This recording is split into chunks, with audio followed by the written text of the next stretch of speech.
ছয় বলে লাগে 16 রান। লং অফে হার্দিক পান্ডিয়ার ফুল টস বল উড়িয়ে মারলেন ডেভিড মিলার, কিন্তু সেটা সীমানার কাছ থেকে তালুবন্দী করেন সূর্যকুমার যাদব। নিয়ন্ত্রণ হারিয়ে দাঁড়িয়ে বাইরে চলে যেতে হয় তাকে। এ সময়টা শূন্য বল উঠছিল, পরে সেটি আবার ধরেন সূর্যকুমার।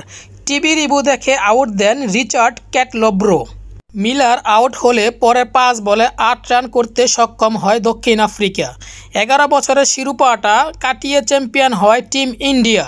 কিন্তু মিলার যদি আউট না হতেন, এই প্রশ্ন উঠছে সূর্যকুমারের ক্যাচের ক্লোজ রিভিউ দেখে। সামাজিক যোগাযোগ মাধ্যমে রিভিউর জুম করা ভিডিওতে দেখা যায় বল হাতে থাকা অবস্থায় সূর্যকুমারের পায়ে কাছে কিছু একটা নড়ছে। সেটা কি সীমানার দড়ি ছিল? বেন কার্টিস নামের একজন লিখছেন, এটা নিশ্চিত একেবারে বেশি দেখা উচিত। এমনই বলছি যে বাউন্ডারির দড়ি মনে হচ্ছে সরে গিয়েছিল। আরেকটা প্রশ্ন হলো সীমানার দড়ি সরে গিয়েছিল কিনা। কয়েকটি ছবিতে দেখা যায় সূর্যকুমার ক্যাচ ধরেছেন সাদা দাগের চিহ্নিত অংশ ও সীমানার দড়ির মাঝখান থেকে।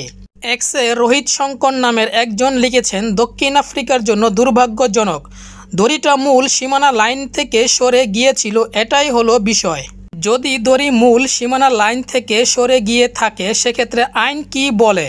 ক্রিকেটের অ্যালমানাক খ্যাত উইজডেন জানাচ্ছে আইসিসি প্লেয়িং কন্ডিশন অনুযায়ী 19.3 অনুচ্ছেদ বলা হয়েছে, সীমানা চিহ্নিত করতে ব্যবহৃত কোনো কঠিন বস্তু যদি কোনো কারণে বিঘ্নিত হয় বা সরে যায় তাহলে সীমানাটি তার আসল অবস্থানে আছে বলে বিবেচিত হবে।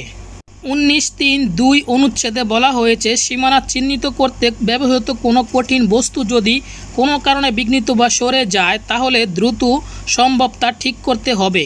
খেলা চলতে থাকলে বল ডেড হওয়া মাত্রই এ কাজ করতে হবে। তবে কি মিলার দক্ষিণ আফ্রিকার অন্যায়ের শিকার হলো? কে জানে, আউট না হয়ে হয়তো পরের 5 বলে 10 রান নিয়েই ফেলতেন। টি-20 বিস্ফোরক ব্যাটার মিলারের পক্ষে এমন কাজ কি অসম্ভব? নিশ্চয়ই সম্ভব।